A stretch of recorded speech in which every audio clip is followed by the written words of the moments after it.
어머니, 김치는 어디 있어요? 현관에 늘어놓은 대형 김치통들을 바라보며 며느리들이 물었습니다. 순자는 아무 대답 없이 빈 김치통 하나를 탁자 위에 쿵 내려놓았어요. 올해는 이걸로 가져가거라. 며느리들의 얼굴이 새파랗게 질렸습니다. 어머니, 설마 농담이시죠? 농담 같아 보이니? 그날 73세 시어머니는 결심했습니다. 매년 김장 때마다 공짜 김치만 탐하며 뒤에서 자신을 조롱하던 며느리들에게 인생 최대의 반격을 시작하겠다고. 오늘의 사연 시작합니다. 새벽 5시 순자는 마당 한가운데 놓인 대형 플라스틱 대야 앞에서 허리를 펴며 한숨을 내쉬었습니다. 어젯밤부터 소금물에 절여둔 배추가 고개를 숙인 채 가지런히 누워 있었어요. 에구, 이제 양념만 하면 되겠다. 허리야, 좀만 버텨라. 순자는 허리 보호대를 단단히 조이고 작업대 쪽으로 발걸음을 옮겼습니다. 빨간 고춧가루가 담긴 큰 그릇 옆으로 마늘, 생강, 젓갈이 차례로 놓여 있었어요. 손목에 부항 자국이 선명하게 드러난 채 순자는 고무장갑을 끼기 시작했습니다. 벌써 7시냐? 9시 전까진 양념 다 끝내야지. 정신 차리자 순자야. 순자가 마늘을 다지며 중얼거리던 그때였습니다. 현관문이 열리는 소리와 함께 굵은 목소리가 들려왔어요. 어머니, 저희 왔어요. 큰 며느리 민주가 현관에 김치통을 하나씩 늘어놓으며 큰 소리로 인사했습니다. 뒤이어 작은 며느리 유진도 더 큰 김치통 2개를 들고 나타났어요. 어머니, 안녕하세요. 와, 벌써 다 해놓으셨어요? 유진이 김치통을 현관 바닥에 내려놓으며 말했습니다. 순자는 손에 묻은 마늘을 씻으며 시계를 힐끔 보았어요. 너희 9시에 온다더니 지금이 몇 시냐? 11시 다 됐다. 아, 애들 아침 먹이고 하다 보니 좀 늦었어요. 아이고, 죄송해요, 어머니. 민주가 머리를 긁으며 대답했습니다. 유진은 김치통 개수를 세어보며 고개를 끄덕였어요. 어머니, 올해도 많이 담그셨죠? 저희 집 먹을 것까지 넉넉하게요. 그쵸? 그래, 많이 준비했다. 너희 먹을 것도 넉넉하다. 순자는 짧게 대답하고 다시 마늘 다지기를 이어갔습니다. 민주와 유진은 거실 소파에 나란히 앉더니 스마트폰을 꺼내 들었어요. 언니, 사진 한 장만 찍어줘요. 김장 일꾼 컨셉으로다가. 유진이 스마트폰을 민주에게 건네며 말했습니다. 민주는 카메라를 켜고 유진을 향해 렌즈를 돌렸어요. 자, 활짝 웃어. 진짜 열심히 하는 며느리인 척 한번 해보자. 언니도 서보세요. 인생샷 한 장 건지게. 2사람은 번갈아 가며 사진을 찍기 시작했습니다. 순자는 양념을 버무리면서 그 모습을 곁눈질로 바라보았어요. 민주야, 유진아. 손가락질 말고 손 좀 보태라. 네, 가요, 어머니, 지금 가요. 민주가 대답했지만 자리에서 일어나지는 않았습니다. 유진도 스마트폰 화면만 들여다보고 있었어요. 와, 어머니 진짜 체력 대박이세요. 저희는 따라가도 못 가요. 그러니까요. 우리는 어머니 발 뒤꿈치도 못 따라가요. 진짜. 2 며느리가 소파에서 감탄사를 연발했습니다. 순자는 양념칠한 배추를 넓은 대야에 차곡차곡 쌓기 시작했어요. 그때 12살 된 민주의 아들 준혁이와 9살 된 유진의 딸 서연이가 뛰어들어왔습니다. 할머니, 이거 김치 만드는 거예요? 냄새 좋다. 아이들이 마당으로 달려와 순자 주변을 맴돌기 시작했어요. 준혁이가 뛰어다니다가 양념 그릇에 부딪혀 고춧가루가 바닥에 쏟아졌습니다. 아이고, 준혁아. 그릇 좀 조심하지. 순자가 깜짝 놀라 소리쳤습니다. 민주는 스마트폰에서 고개도 들지 않았어요. 준혁아, 조용히 해. 할머니 바쁘신 거 안 보여? 네. 준혁이는 대답만 하고 계속 뛰어다녔습니다. 서연이도 김치통 뚜껑을 열었다 닫았다 하며 장난을 쳤어요. 순자는 바닥에 쏟아진 고춧가루를 조용히 쓸어 담으며 한숨을 내쉬었습니다. 무릎을 꿇고 바닥을 닦는 순자의 모습을 지켜보던 유진이 문득 입을 열었어요. 어머니, 근데 저희 목 김치는 어느 통에 담아주실 거예요? 미리 찍어 놓으려고요. 순자는 걸레질을 멈추고 고개를 들었습니다. 김치는 아직 다 되지도 않았는데 벌써 가져갈 통부터 챙기냐? 아휴, 그냥 미리요 어머니. 차 트렁크에 어떻게 꽉꽉 채워 실을지 계산 좀 해보려고요. 유진이 웃으며 대답했습니다. 민주도 고개를 끄덕이며 거들었어요. 맞아요. 어머니가 워낙 많이 담그시니까요. 이럴 때 넉넉하게 좀 챙겨가야죠. 안 그래요? 순자는 아무 대답 없이 다시 바닥을 닦기 시작했습니다. 시계가 12시를 가리키는 동안 순자는 혼자서 김치 담그기를 계속했어요. 어머니, 저희 잠깐만요. 커피 한 잔만 마시고 올게요. 금방 와요. 민주가 가방을 들며 일어났습니다. 유진도 따라 일어나더니 거울을 보며 립스틱을 발랐어요. 어머니, 너무 무리하지 마세요. 좀 쉬엄쉬엄 하세요. 어머니, 거의 다 되면 불러주세요. 그때 와서 마무리 도와드릴게요. 두 며느리는 그렇게 말하고 집을 나섰습니다. 아이들도 따라가려 했지만 민주가 손을 저었어요. 준혁아, 서연아, 너희는 여기서 할머니랑 있어. 엄마들 금방 올게. 현관문이 닫히는 소리와 함께 집안이 조용해졌습니다. 순자는 주방 위편에 설치된 작은 카메라를 올려다보았어요. 그래, 카메라야. 이 꼴을 잘 찍어둬라. 순자는 혼잣말을 하며 다시 김치 담그기에 집중했습니다. 아이들은 거실에서 텔레비전을 보기 시작했어요. 2시간이 지나서야 며느리들이 돌아왔습니다. 손에는 카페 음료 컵이 들려 있었어요. 어머 어머니, 벌써 다 하셨어요? 이야, 진짜 대단하시다. 민주가 감탄하며 완성된 김치를 내려다보았습니다. 유진도 코끝으로 냄새를 맡으며 엄지를 치켜들었어요. 와, 냄새 죽이네요. 역시 어머니 김치가 세상 최고예요. 순자는 대답 대신 김치통에 김치를 나누어 담기 시작했습니다. 두 며느리는 자신들이 가져온 큰 통을 앞으로 밀어냈어요. 어머니, 이 큰 통에는 우리 집 거예요. 꽉꽉 채워주세요. 어머니, 저도요. 이 큰 거 있죠? 여기다 듬뿍 담아주세요. 순자의 손이 잠시 멈춰섰습니다. 부항 자국이 선명한 손등을 바라보며 순자는 깊은 숨을 들이마셨어요. 그래, 알았다. 너희들 원하는 대로 해주지. 마지막으로. 순자는 김치를 통에 가득 담아주었습니다. 민주와 유진은 서로 눈짓을 주고받으며 흡족한 표정을 지었어요. 어머니, 진짜 고생 많이 하셨어요. 저희는 또 입만 살았네요. 그쵸? 내년에는요, 아예 새벽부터 와서 제대로 도와드릴게요. 진짜예요, 어머니. 두 며느리는 김치통 뚜껑을 단단히 닫고 차량 트렁크로 옮겨갔습니다. 순자는 마당에 남은 배추겉잎을 주워 담으며 그 모습을 지켜보았어요. 어머니, 저희 먼저 갈게요. 오늘 진짜 수고 많으셨어요. 김치 맛있게 잘 먹을게요.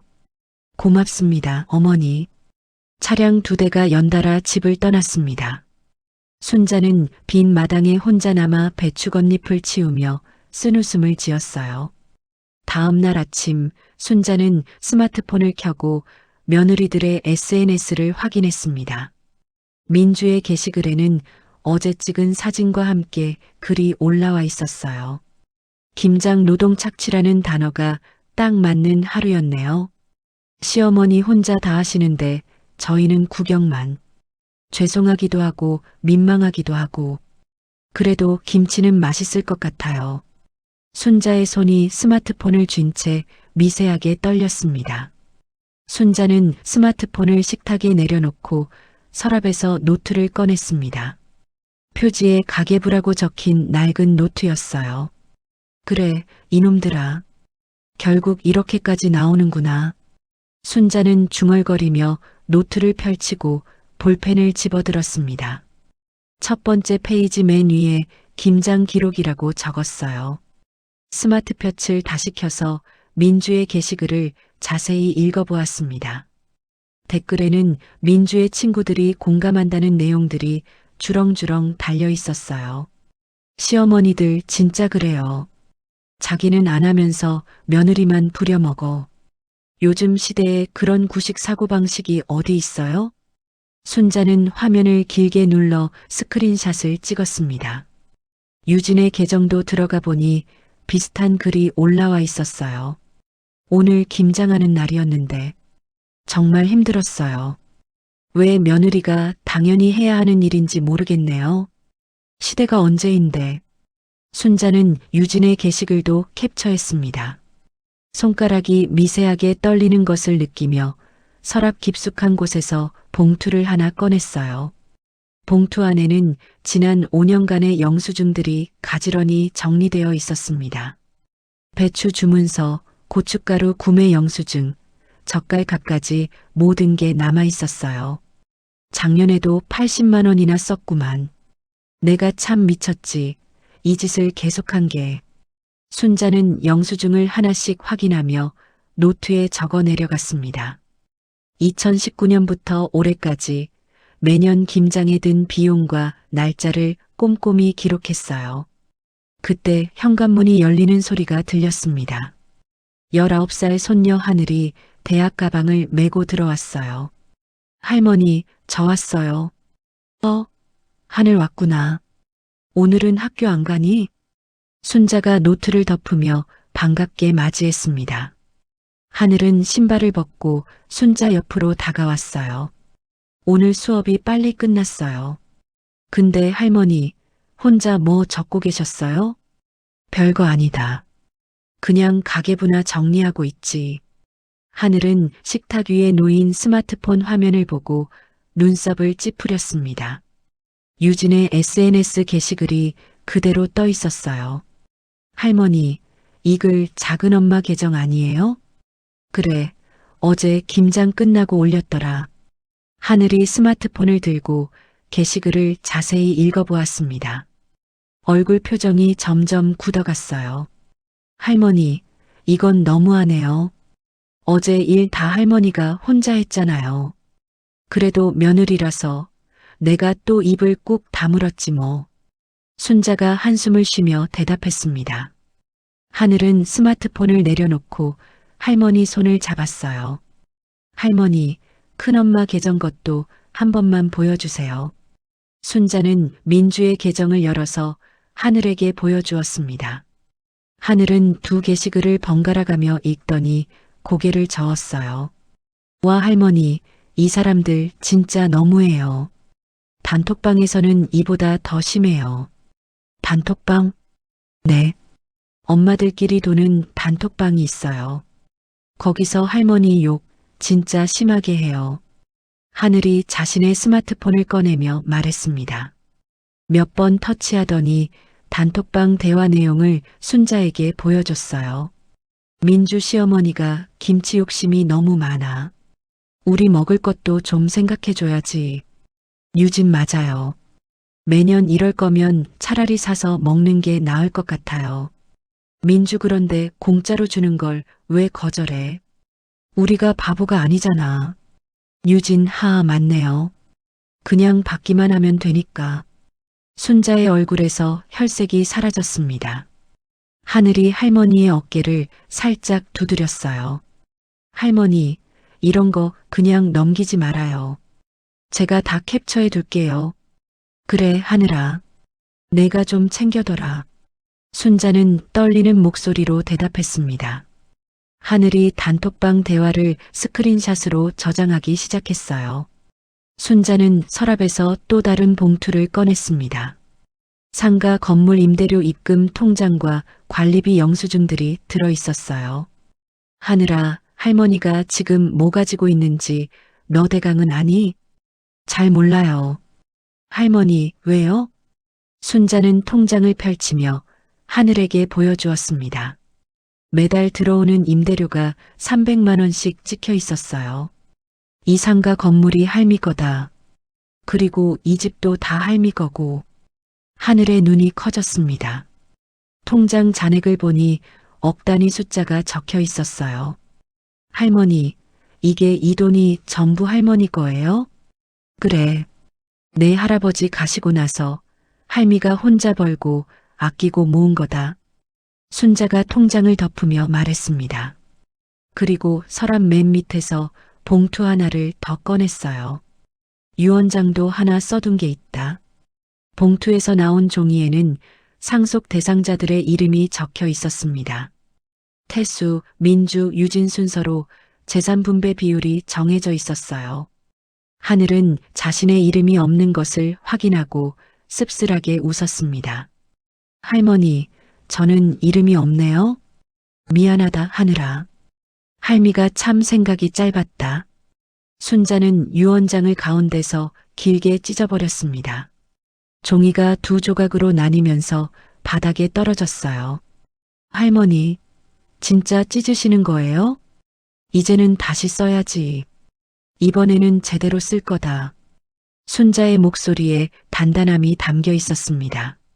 하늘은 할머니의 결심을 읽고 고개를 끄덕였어요. 그때 순자의 스마트폰에서 알림음이 울렸습니다. 민주에게서 온 메시지였어요.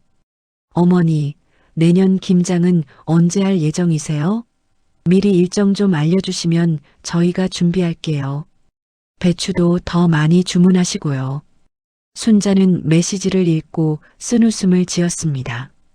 하늘도 그 내용을 보고 한숨을 내쉬었어요. 할머니, 답장 안 하실 거예요? 아니다. 당장은 아니다. 좀 더 생각해보자.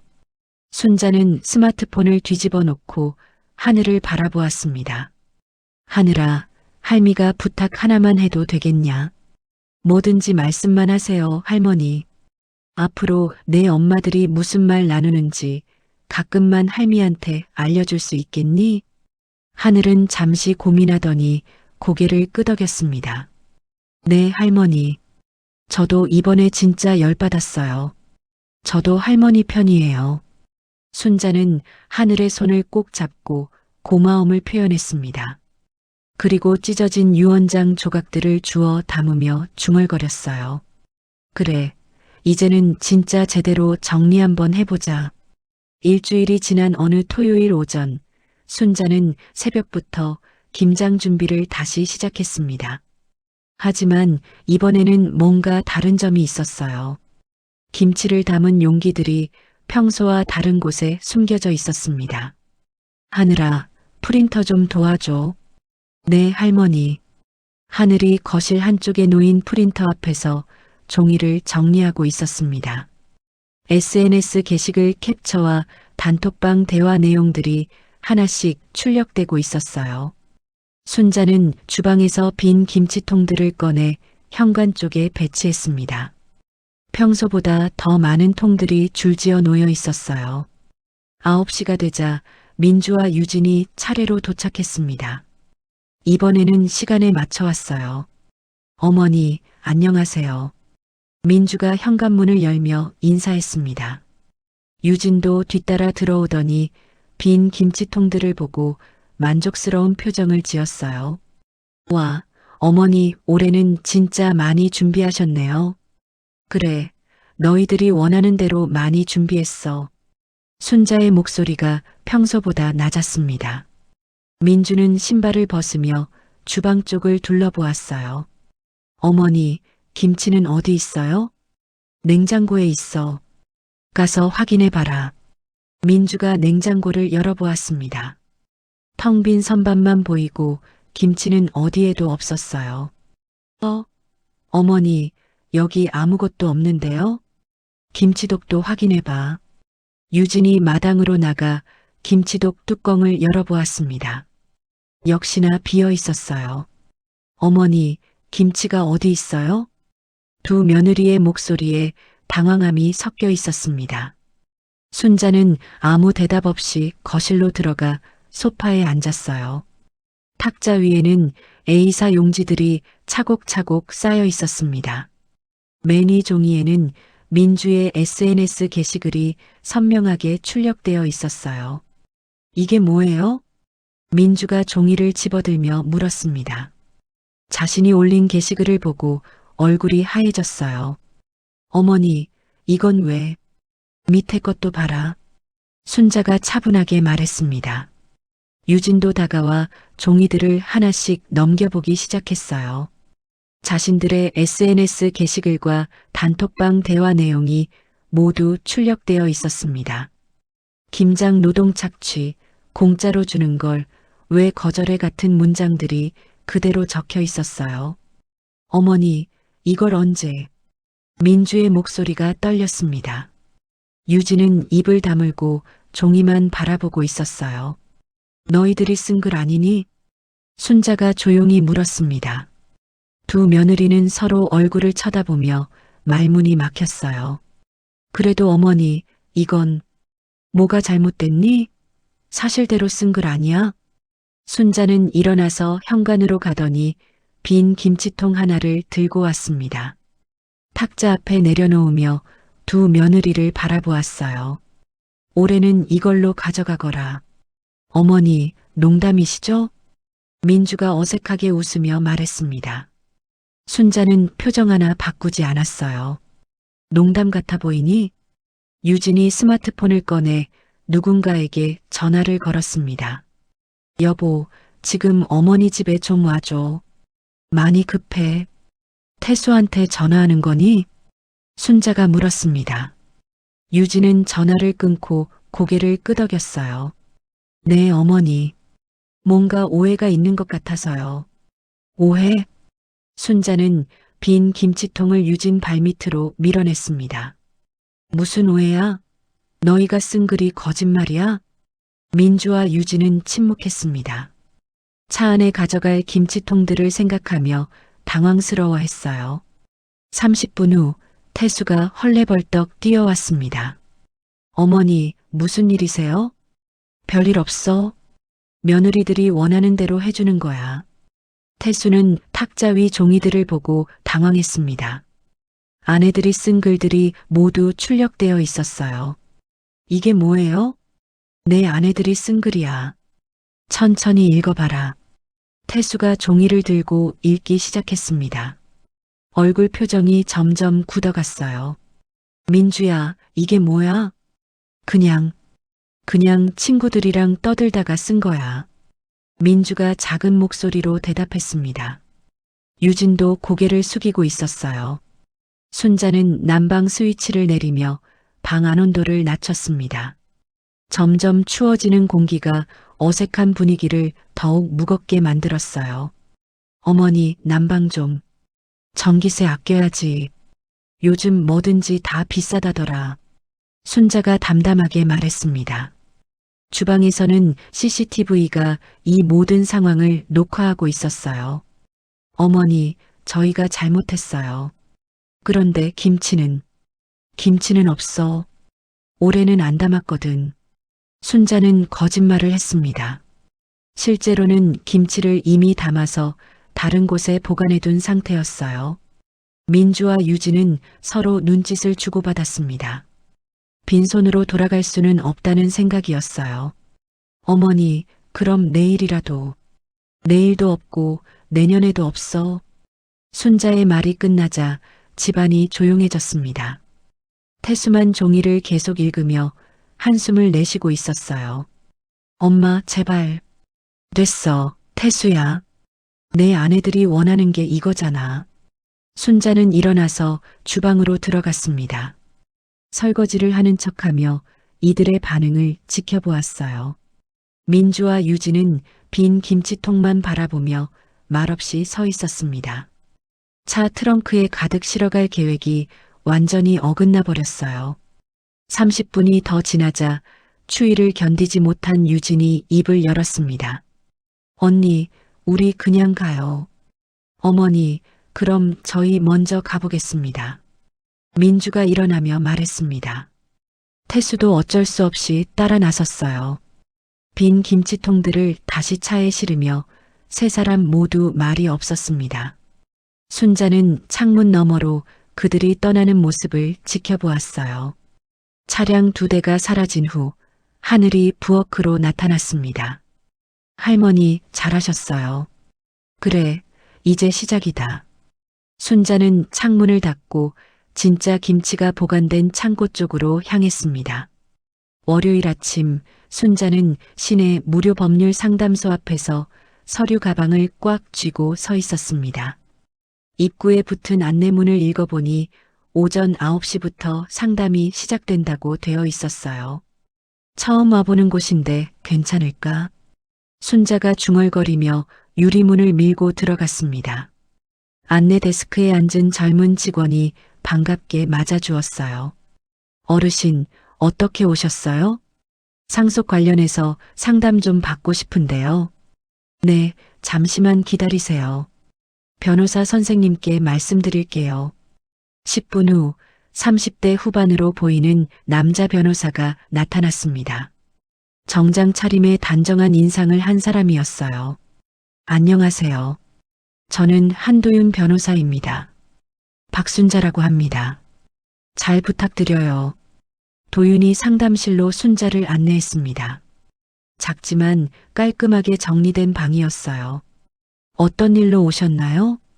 순자는 서류 가방에서 출력한 종이들을 꺼내 책상에 놓았습니다. SNS 게시글과 단톡방 대화 내용들이 차례로 펼쳐졌어요. 며느리들이 이런 글을 썼는데 이게 법적으로는 어떤 의미가 있을까요? 도윤이 종이들을 하나씩 읽어보기 시작했습니다. 점점 얼굴 표정이 진지해졌어요. 이건 명백한 모독 행위네요. 더군다나 SNS에 공개적으로 올린 것이라면 상속에서 빼버릴 수 있을까요? 순자의 질문에 도윤이 고개를 끄덕였습니다. 물론 가능합니다. 유언장을 다시 작성하시면 됩니다. 도윤은 서랍에서 양식을 꺼내 순자 앞에 놓았습니다. 유언장 작성 안내서와 함께 빈 양식지가 들어 있었어요. 지금 가지고 계신 재산이 어느 정도 되시나요?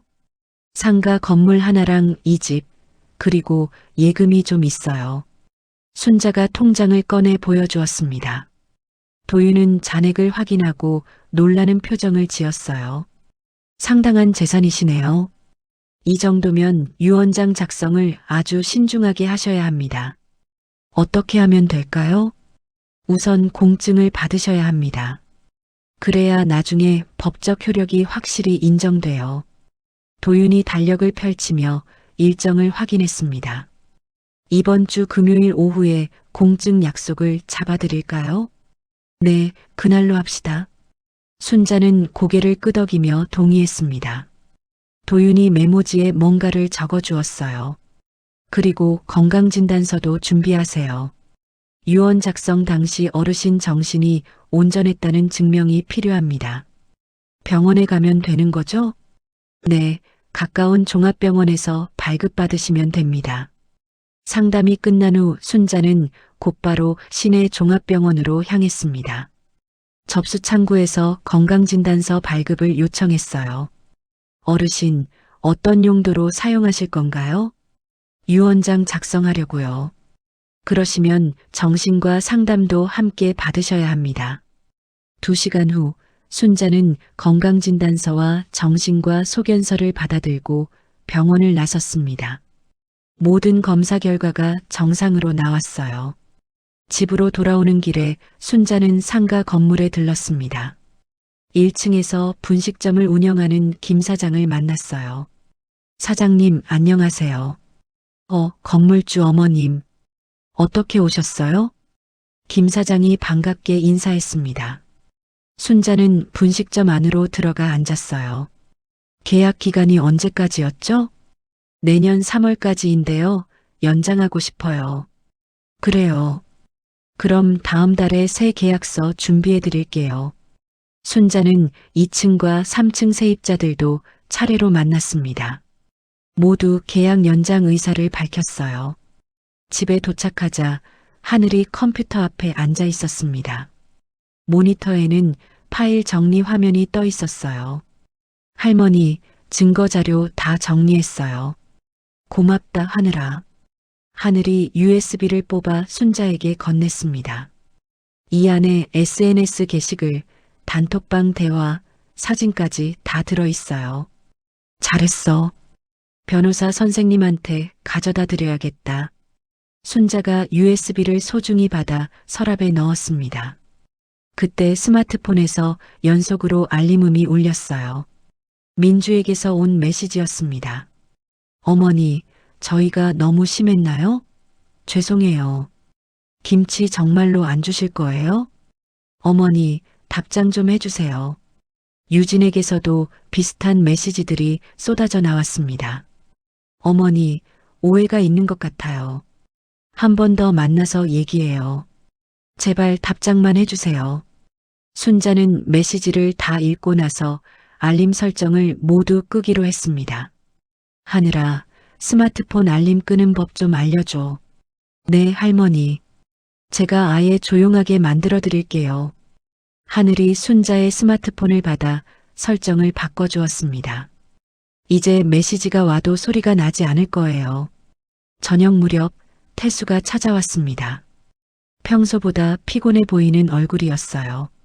엄마, 안녕하세요. 그래, 왔냐? 태수가 거실에 앉아 순자는 차를 끓여주었습니다. 엄마, 민주랑 유진이가 계속 연락하는데 엄마가 답을 안 하신다네요. 할 말이 없어서. 순자가 담담하게 대답했습니다. 태수는 차를 한 모금 마시고 한숨을 내쉬었어요. 엄마, 그래도 가족인데. 가족이라고 하면서 뒤에서는 저렇게 말을 하냐?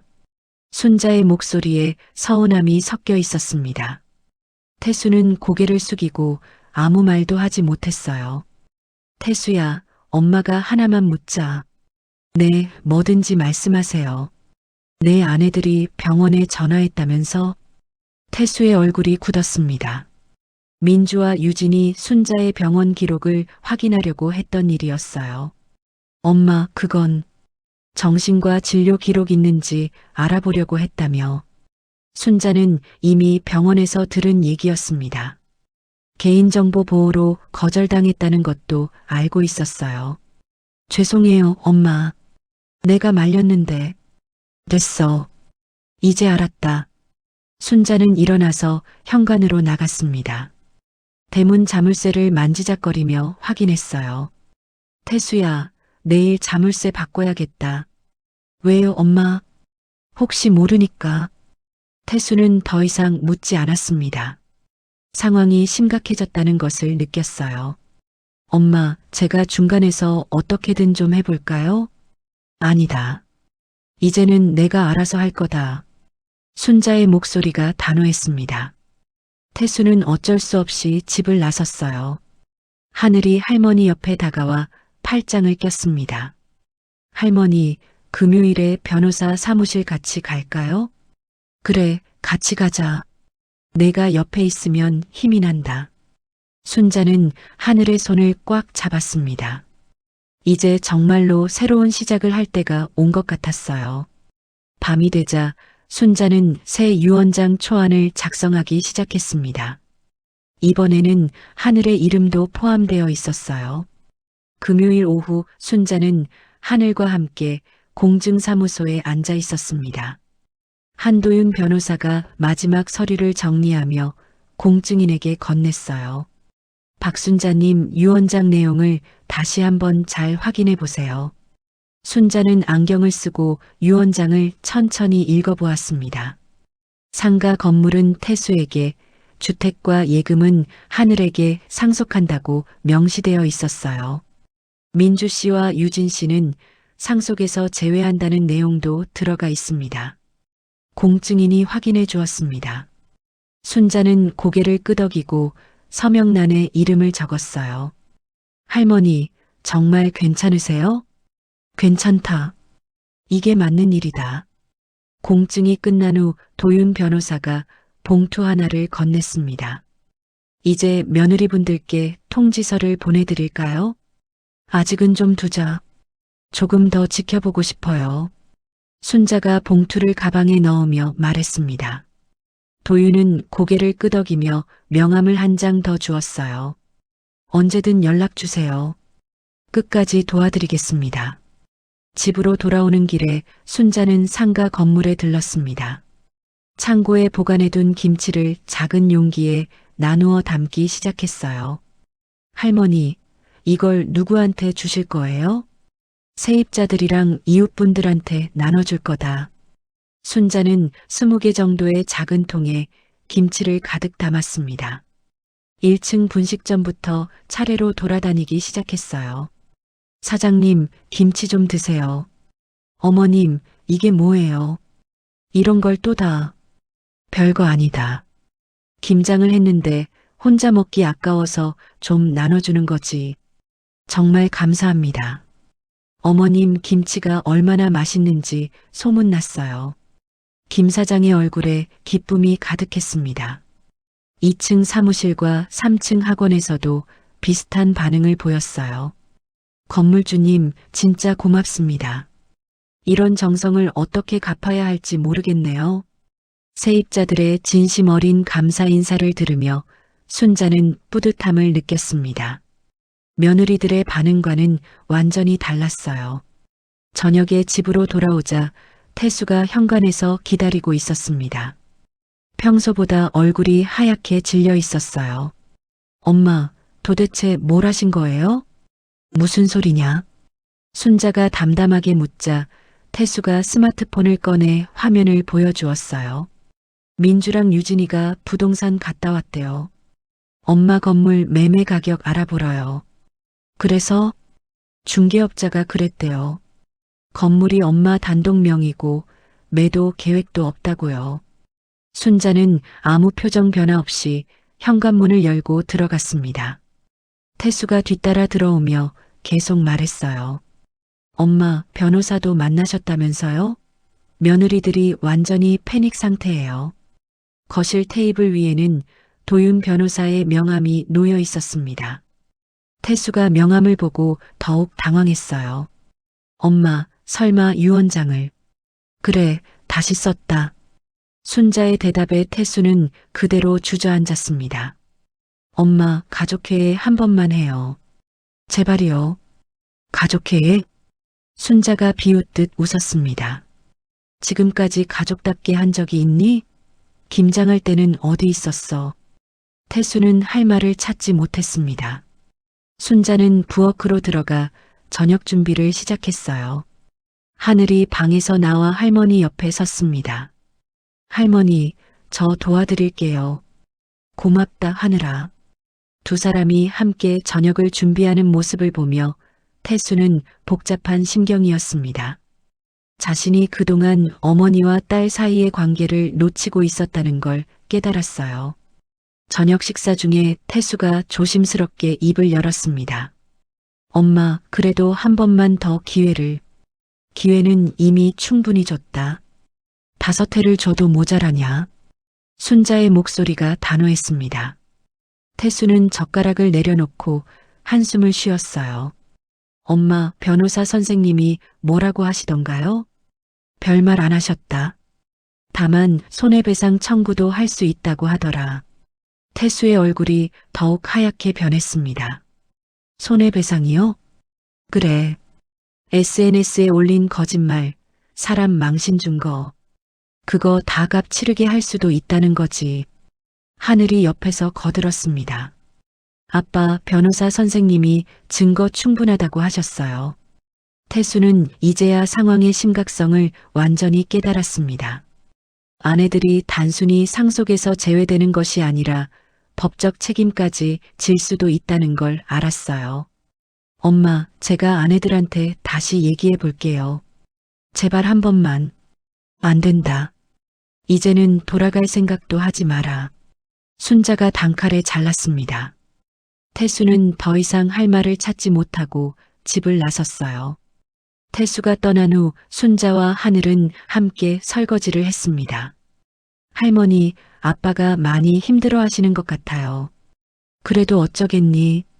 살면서 누구 편에 설지 본인이 고른 거다. 순자가 그릇을 닦으며 말했습니다. 그때 도윤 변호사에게서 전화가 왔습니다. 어르신, 태수 씨에게서 연락이 왔습니다. 무슨 연락이요? 며느리분들이 법무사무실을 돌아다니고 있다고 하네요. 상속 관련 소송을 준비하려는 것 같습니다. 순자는 예상했다는 듯 고개를 끄덕였습니다. 그럼 우리도 준비해야겠네요. 네, 내용 증명 발송 준비를 시작하겠습니다. 통화를 끝낸 순자는 창밖을 바라보았습니다. 마당에 있는 김장독이 달빛에 반짝이고 있었어요. 하늘아, 이제 진짜 시작이구나. 네, 할머니. 끝까지 같이 갈게요. 순자는 하늘의 어깨를 토닥이며 미소를 지었습니다. 드디어 자신이 원하는 대로 상황을 이끌어가기 시작했어요. 며칠 후 민주와 유진은 세 번째 법무사무실에서도 거절당했습니다. 승소 가능성이 낮다는 이유였어요. 두 사람은 카페에 앉아 절망적인 표정을 짓고 있었습니다. 언니, 이제 어떻게 해요? 모르겠다. 정말 모르겠다. 그들이 기대했던 모든 것이 한순간에 무너져 내렸습니다.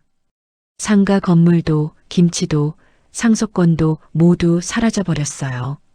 순자는 그날 밤 하늘과 함께 따뜻한 저녁을 먹었습니다. 마침내 마음의 평화를 찾은 것 같았어요. 일주일이 지난 화요일 새벽 순자는 가슴이 답답해서 잠에서 깼습니다. 숨이 가빠오고 식은땀이 등줄기를 타고 흘러내렸어요. 하늘아.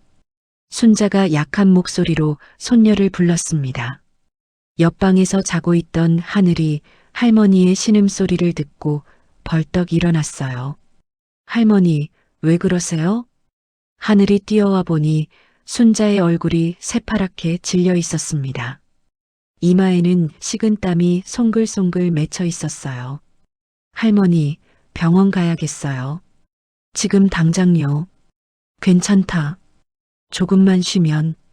순자가 말을 끝내기도 전에 가슴을 움켜쥐었습니다. 하늘은 더 기다릴 수 없다고 판단하고 119에 신고했어요. 여기 응급환자 있어요. 빨리 좀 와주세요. 10분 후 응급차가 도착했습니다.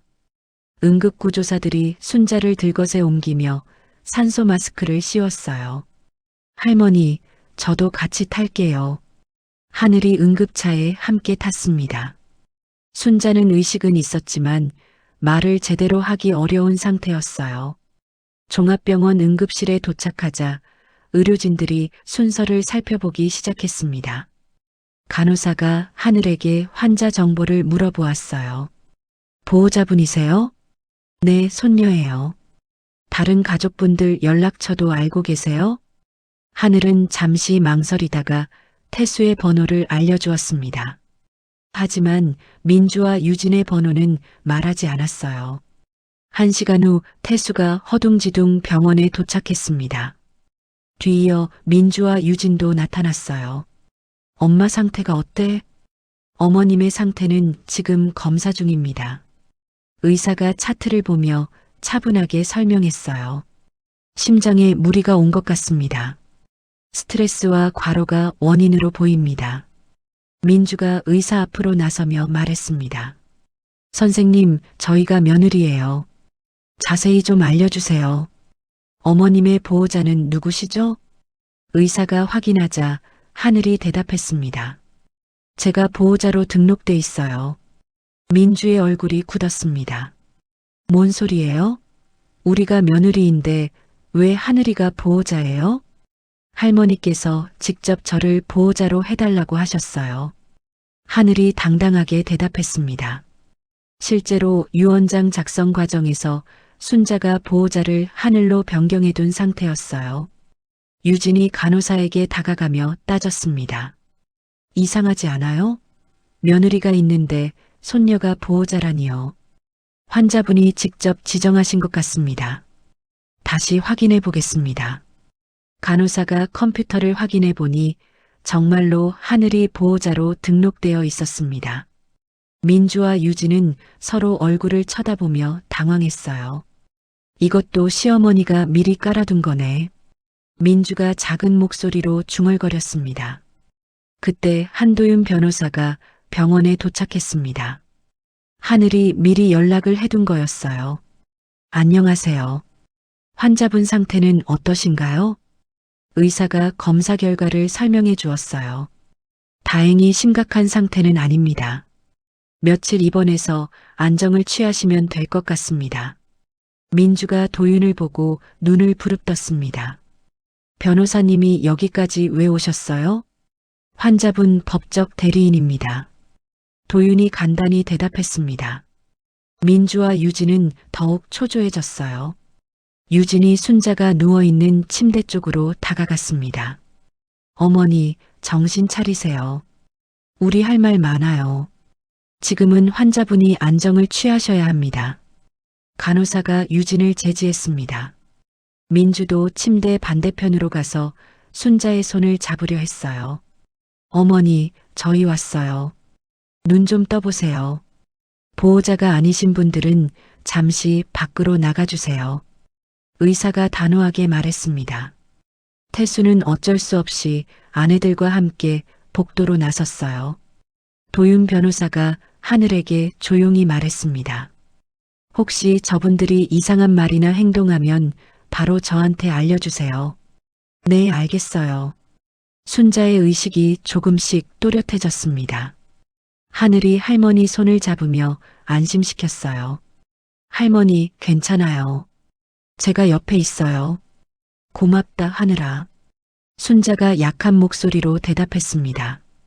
복도에서 민주와 유진이 작은 목소리로 대화하고 있었어요. 언니, 지금이 기회 아니에요? 무슨 기회? 시어머니 정신없을 때 위임장 같은 거 받아두면. 태수가 아내들의 대화를 듣고 깜짝 놀랐습니다. 야, 너희 지금 무슨 소리 하는 거야? 여보, 이번 기회 놓치면 우리 진짜 끝이야. 유진이 태수의 팔을 붙잡으며 말했습니다. 도윤 변호사가 복도에서 그들의 대화를 들었습니다. 스마트폰으로 녹음을 시작했어요. 민주가 병실 문을 열고 들어가려 했습니다. 간호사가 막아섰어요. 보호자가 아니시면 들어가실 수 없습니다. 우리가 며느리라니까요. 가족이라니까요. 죄송하지만 규정입니다. 민주와 유진이 억지로 병실에 들어가려 했습니다. 간호사가 보안요원을 부르겠다고 했어요. 보안요원 좀 불러주세요. 잠깐만요. 우리 그냥 들어가서 얼굴만 보고 나올게요. 유진이 사정하며 말했습니다. 도윤 변호사가 간호사에게 다가갔습니다. 저분들 병실 출입 막아주셔야 합니다. 환자분께 해가 될 수 있습니다. 무슨 근거로요? 도윤이 스마트폰에 녹음된 내용을 들려주었습니다. 위임장을 강요하려 했던 대화가 그대로 재생되었어요. 간호사는 즉시 보안요원을 불렀습니다. 이분들은 출입금지 대상자로 등록해 주세요. 민주와 유진은 병실에서 쫓겨났습니다. 태수도 어쩔 수 없이 따라 나와야 했어요. 이런 게 어디 있어요. 며느리가 병실도 못 들어가게 하고. 조용히 하십시오. 여긴 병원입니다. 보안요원이 경고했습니다. 유진이 도윤 변호사에게 다가가며 따졌습니다. 당신이 뭔데 우리를 이렇게 막아요? 환자분이 제 의뢰인입니다. 저는 그분 편에 서 있는 겁니다. 도윤의 목소리가 차가웠습니다. 민주가 스마트폰을 꺼내 도윤에게 메시지를 보내기 시작했습니다. 협박성 내용이 담긴 문자였어요. 도윤은 그 메시지들을 모두 캡처했습니다. 나중에 법적 증거로 사용하기 위해서였어요. 순자는 병실에서 이 모든 상황을 지켜보고 있었습니다. 하늘이 할머니에게 상황을 설명해 주었어요. 할머니, 큰엄마랑 작은엄마가 할머니 보러 오려고 했는데 막혔어요. 잘했다. 지금은 나 편히 쉬고 싶다. 순자가 눈을 감으며 말했습니다. 민주와 유진은 복도에서 1시간 더 버티다가 결국 집으로 돌아갔습니다. 태수만 병원에 남아서 멀리서 어머니 상태를 지켜보았어요. 밤이 되자 순자의 상태가 많이 안정되었습니다. 하늘은 병실 의자에서 할머니를 지키며 밤을 샜어요. 다음 날 아침 도윤 변호사가 병실을 찾았습니다. 어르신 상태가 많이 좋아지셨다니 다행입니다. 고맙습니다, 선생님. 덕분에 편히 쉴 수 있었어요. 어제 며느리분들이 보낸 메시지들 전부 증거로 보관해뒀습니다. 도윤이 스마트폰 화면을 보여주었습니다. 협박성 메시지들이 여러 개 저장되어 있었어요. 이제 법정에서 쓸 카드가 충분해졌습니다. 순자는 고개를 끄덕이며 만족스러워했습니다. 마침내 자신이 원하던 결과를 얻을 수 있을 것 같았어요. 사흘째 되는 날 아침 순자는 병실에서 눈을 떴을 때 훨씬 개운함을 느꼈습니다. 가슴의 답답함도 많이 사라지고 숨쉬기도 편해졌어요. 할머니 많이 좋아지셨어요. 하늘이 할머니 손을 잡으며 기뻐했습니다. 순자는 하늘의 손을 꼭 잡고 미소를 지었어요. 고맙다 하늘아. 내가 옆에 있어서 든든했다. 담당 의사가 병실을 찾아와 순자의 상태를 확인했습니다. 청진기로 심장 소리를 들어보더니 만족스러운 표정을 지었어요. 많이 좋아지셨네요. 내일이면 퇴원하셔도 되겠습니다. 정말이에요, 선생님? 하늘이 반가워하며 물었습니다. 의사는 고개를 끄덕이며 차트에 뭔가를 적었어요. 집에 가셔도 며칠은 무리하지 마시고 푹 쉬세요. 순자가 고개를 끄덕이고 있을 때 태수가 병실 문을 두드렸습니다. 하늘이 문을 열어주자 태수가 조심스럽게 들어왔어요. 엄마 상태가 어떠세요? 많이 나았다. 태수는 병상 옆 의자에 앉으며 안도의 숨을 내쉬었습니다. 지난 며칠간 복도에서만 머물러야 했던 거였어요. 엄마, 제가 보호자로 등록될 수 있을까요? 하늘이랑 같이 하면 된다. 순자가 담담하게 대답했습니다. 태수는 민주와 유진이 완전히 배제된 것을 깨달았어요. 그때 한도윤 변호사가 병실을 찾았습니다. 손에는 서류 봉투를 들고 있었어요. 어르신, 몸이 많이 나아지신 것 같아 다행입니다. 고맙습니다, 선생님. 도윤이 의자에 앉으며 봉투에서 서류를 꺼냈습니다. 내용 증명 우편 발송 확인서였어요. 며느리분들에게 상속 제외 통지서를 보냈습니다. 태수의 얼굴이 하얗게 질렸습니다. 선생님, 그게 무슨 말이에요? 법적으로 상속권이 없다는 걸 공식적으로 알려드렸다는 뜻입니다. 도윤의 설명에 태수는 입을 다물었습니다. 이제 정말 돌이킬 수 없는 상황이 된 거였어요. 그리고 어제 병원에서 있었던 일들도 전부 기록해뒀습니다. 도윤이 또 다른 서류를 보여주었습니다. 며느리들의 협박 메시지와 녹음 파일 목록이 적혀 있었어요. 순자는 서류를 한 장씩 확인하며 고개를 끄덕였습니다. 이제야 마음이 좀 놓이네. 오후에 민주와 유진이 도윤 변호사 사무실을 찾아갔습니다. 접수 데스크에서 면회를 요청했어요. 한도윤 변호사님 좀 만나 뵙고 싶은데요. 예약 있으신가요?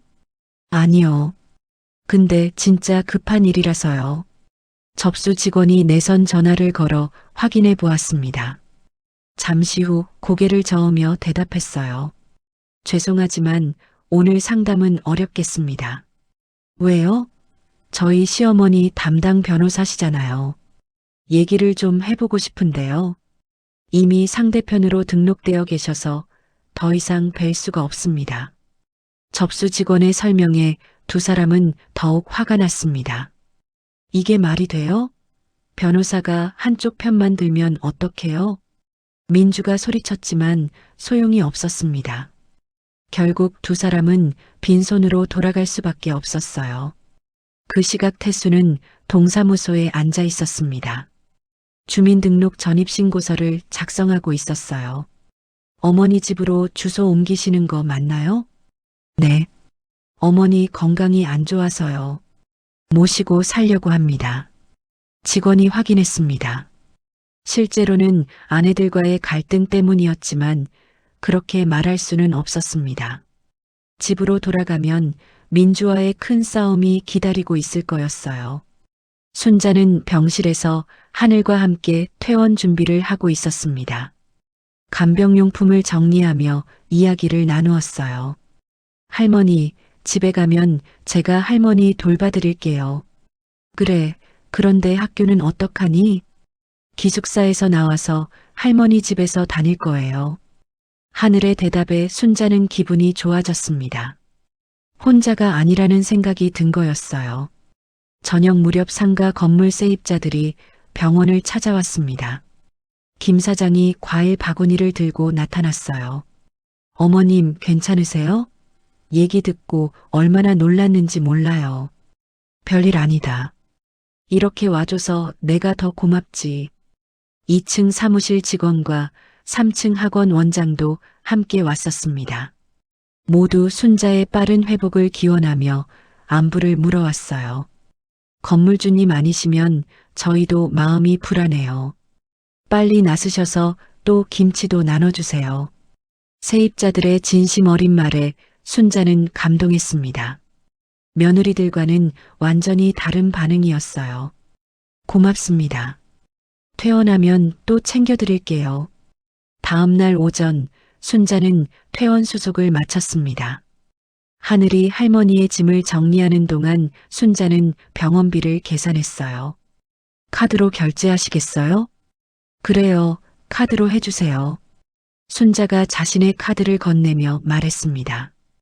이 모든 일을 스스로 해결할 수 있다는 것을 증명하고 싶었어요. 집으로 돌아오는 길에 순자는 하늘에게 부탁했습니다. 하늘아, 집에 있는 CCTV 자료 좀 복사해둬. 네, 할머니. 혹시 모르니까 제가 싹 다 백업해 둘게요. 집에 도착하자 태수가 현관에서 기다리고 있었습니다. 짐가방 2개가 현관에 놓여 있었어요. 엄마, 앞으로 여기서 지내도 될까요? 무슨 일이냐? 순자가 물었습니다. 태수는 민주와 큰 싸움을 했다는 것을 간단히 설명했어요. 아내들이 너무 심하게 나와서요. 더는 같이 살기가 힘들어요. 순자는 태수의 사정을 듣고 고개를 끄덕였습니다. 그래, 들어와라. 여기서 다시 시작해라. 하늘이 아버지 방을 정리해드리겠다고 나섰어요. 태수는 짐을 정리하며 어머니께 고마워했습니다. 저녁에 민주에게서 전화가 왔습니다. 태수가 받았어요. 여보, 언제까지 그렇게 있을 거야? 모르겠다. 당분간은 여기 있을 거다. 정말 끝까지 그렇게 할 거야?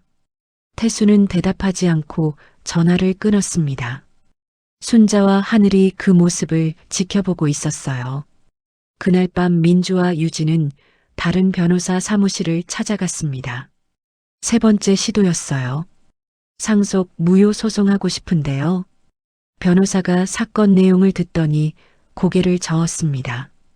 승소 가능성이 거의 없습니다. 왜요? 며느리인데 상속을 못 받는 게 말이 돼요? 유 원장이 정식 공증을 받았고 상속 제외 사유도 분명합니다. 변호사는 더 이상 상담을 진행하지 않겠다고 했습니다. 2 사람은 또다시 허탈하게 돌아갔어요. 순자는 집에서 하늘과 함께 저녁을 준비했습니다. 태수도 함께 식탁에 앉아 오랜만에 가족 식사를 했어요. 엄마, 정말 죄송해요. 됐다. 이제부터라도 제대로 살면 된다. 순자는 아들의 어깨를 토닥이며 말했어요. 하늘이 옆에서 밝게 웃었습니다. 이제 진짜 가족 같아요. 순자는 창밖을 바라보며 마음의 평안을 느꼈습니다. 드디어 자신이 원하던 삶을 찾은 것 같았어요. 늦은 밤 하늘이 컴퓨터로 CCTV 자료를 백업하고 있었습니다. 김장날부터 병원 사건까지 모든 것이 기록되어 있었어요. 할머니, 증거 자료 정리 다 끝났어요. 고맙다 하느라. 순자는 이제 정말로 새로운 시작을 할 준비가 끝났다고 생각했습니다. 며느리들은 더 이상 자신을 괴롭힐 수 없을 거였어요. 한 달이 지난 어느 봄날, 순자는 마당에 나가 텃밭을 확인했습니다. 가을에 심어둔 배추 모종들이 파랗게 자라고 있었어요. 올해는 이 배추로 김장을 해야겠구나. 순자가 배추잎을 만지며 중얼거렸습니다. 하늘이 대학 가방을 메고 마당으로 나왔어요. 할머니, 배추가 많이 자랐네요. 그래, 가을 되면 제법 튼실해질 거다. 하늘은 스마트폰으로 배추 사진을 찍었습니다. 성장 과정을 기록하고 싶었어요. 할머니, 김장 레시피 적어주세요. 제가 컴퓨터에 정리해 둘게요. 그래, 그거 좋은 생각이다. 순자와 하늘은 부엌 식탁에 앉아 노트를 펼쳤습니다. 순자가 오랫동안 해온 김장 비법을 하나씩 설명하기 시작했어요. 배추는 이틀은 넉넉히 절여야 하고 양념은 새벽에 만드는 게 맛이 좋다. 하늘이 노트북을 켜고 할머니 말씀을 타이핑했습니다. 고춧가루 비율부터 젓갈 넣는 순서까지 꼼꼼히 기록했어요. 할머니, 이거 진짜 보물이에요. 나중에 내가 시집가면 써먹을 날이 오겠지. 하늘이 웃으며 할머니 어깨에 기댔습니다. 그때 태수가 출근 준비를 하며 거실로 나왔어요. 정장을 단정하게 차려입고 있었습니다. 엄마, 저 회사 다녀올게요. 그래, 조심해서 다녀와라. 태수는 어머니께 인사하고 집을 나섰습니다. 이제 이 집이 진짜 자신의 집이라는 느낌이 들었어요. 오전에 순자는 마당에 오래된 김치독들을 정리하기 시작했습니다. 몇 개는 금이 가고 몇 개는 뚜껑이 헐거워져 있었어요. 이제 새 독을 좀 들여와야겠어. 순자가 독을 하나씩 확인하며 말했습니다. 하늘이 독을 닦는 일을 도왔어요. 할머니, 이건 아직 쓸만한데요? 그래, 이거랑 저거는 남겨두자. 두 사람이 독을 정리하고 있을 때 현관벨이 울렸습니다. 상가 세입자인 김 사장이 찾아온 거였어요. 어머님, 계약 갱신 얘기로 왔어요. 그래요, 사장님. 들어와서 앉아요. 김 사장이 거실에 앉아 순자는 차를 끓여주었습니다. 하늘도 옆에 앉아 대화를 들었어요. 임대료는 그대로 유지해 주실 거죠? 그럼요. 힘들게 장사하는데 괜히 올릴 일 있나? 김 사장의 얼굴에 안도감이 스며들었습니다. 요즘 임대료가 많이 오르고 있어서 걱정했던 거였어요. 정말 감사해요, 어머님. 김치도 맛있게 잘 먹었어요. 그럼 다행이네요. 맛있게 먹어주면 그걸로 됐죠, 뭐. 근데요, 어머님, 부탁 하나만 드려도 돼요? 뭔데요, 사장님? 앞으로 한 달에 한 번씩 반찬 나눔하신다면서요? 저도 꼭 끼고 싶어요. 그래요. 다른 세입자분들이랑 같이 해봐요. 점심시간에 순자와 하늘은 2층과 3층 세입자들을 차례로 만났습니다. 모두 반찬 나눔에 적극적으로 참여하겠다고 했어요. 건물주님 반찬이면 무조건이죠. 저희도 뭐 하나씩 해와서 같이 나눠 먹을게요. 세입자들의 반응이 너무 좋아서 순자는 기분이 좋아졌습니다. 며느리들과는 완전히 다른 반응이었어요. 오후에 하늘과 함께 마트에 갔습니다. 새 김장용 양념 재료를 미리 사두려고 했어요. 할머니, 고춧가루는 어떤 걸로 살까요? 너무 매운 것 말고 세입자분들도 편하게 먹을 수 있는 걸로 하자. 순자는 마늘, 생강, 젓갈까지 꼼꼼히 골랐습니다. 하늘이 카트를 밀며 따라다녔어요. 할머니, 올해 김장은 진짜 분위기가 다를 것 같아요. 그래, 마음 편하게 하는 김장은 오랜만이다. 집으로 돌아와서 순자는 양념 재료들을 정리했습니다. 고춧가루를 작은 병에 나누어 담고 마늘과 생강은 냉장고에 보관했어요. 저녁 무렵 태수가 퇴근했습니다.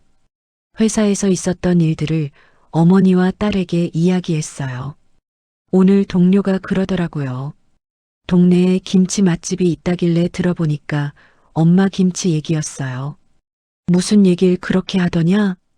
김장철에 나눠주는 김치가 그렇게 맛있다고 또 얻어먹고 싶다고 하더라고요. 하늘이 웃으며 거들었습니다. 할머니 김치는 진짜 유명해요. 동네에서 소문 다 났어요. 순자는 뿌듯한 표정으로 저녁 준비를 시작했습니다. 며칠 후 도윤 변호사에게서 전화가 왔습니다. 어르신, 상가 계약 갱신서가 나왔습니다. 그래요, 선생님. 이번에는 박순자님 단독 서명으로 진행됩니다. 순자는 전화를 끊고 하늘에게 말했습니다. 이제 진짜 내 건물이라는 느낌이 난다. 원래부터 할머니 거였어요. 그래도 이제는 속이 다 시원하다. 그 시각 민주는 집에서 컴퓨터 앞에 앉아 있었습니다. SNS 계정 삭제 버튼을 바라보며 망설이고 있었어요. 이 꼴이 날 줄은 몰랐네. 민주가 한숨을 쉬며 삭제 버튼을 눌렀습니다. 그동안 올린 게시글들이 모두 사라졌어요. 유진도 마찬가지로 자신의 계정을 삭제했습니다. 더 이상 SNS로 불만을 풀 수도 없었어요. 두 사람은 은행에서 대출 신청을 했지만 모두 거절당했습니다. 상속권을 잃으면서 담보로 잡을 재산이 없어진 거였어요. 이제 정말 끝났네. 언니, 이제 우린 어떻게 살아요? 글쎄다. 각자 알아서 버텨야지. 두 사람은 서로 다른 방향으로 헤어졌습니다. 더 이상 함께 모일 이유가 없었어요. 순자는 저녁에 작은 식탁을 정리했습니다. 태수, 하늘, 자신 것까지 3개의 그릇을 나란히 놓았어요. 이제 이게 우리 식구구나. 순자가 중얼거리며 밥을 퍼왔습니다. 태수와 하늘이 함께 식탁에 앉았어요. 엄마, 진짜 맛있어요. 할머니, 이 김치맛 진짜 꼭 기억해 둘게요. 그래, 나중에 내 손으로도 똑같이 담가봐라. 식사 후 순자는 CCTV 모니터를 확인했습니다. 며느리들이 더 이상 나타나지 않는 화면이 평온해 보였어요. 이제 이런 것도 끄고 살아도 되지 않나? 할머니, 그래도 혹시 모르니까 그냥 켜둬요. 그래, 뭐 켜져 있다고 해도 이젠 마음이 덜 불편하다. 밤이 되자 순자는 마당으로 나가 김장독을 바라보았습니다. 달빛에 비친 독들이 옛날 그대로의 자리를 지키고 있었어요. 오래 고생했다. 이제는 좋은 김치만 담아주마. 순자가 독을 쓰다듬으며 말했습니다. 내년 김장 때까지 기다려달라는 뜻이었어요. 이튿날 아침 순자는 일찍 일어나 양념을 만들기 시작했습니다. 특별한 일은 아니었지만 손이 자꾸 움직였어요. 하늘이 등교 준비를 하며 부엌으로 나왔습니다. 할머니, 뭐 하세요? 김치 조금만 담그려고. 세입자분들 드리게. 벌써요? 응, 조금만 미리 해두려 한다. 하늘이 할머니 옆에 서서 도움을 주었습니다.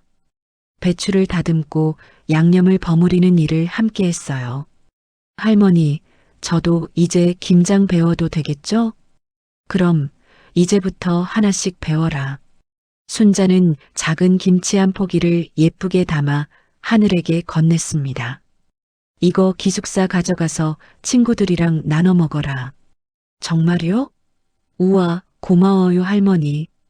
하늘이 김치를 소중히 받아들었습니다. 할머니가 직접 만들어준 특별한 선물이었어요.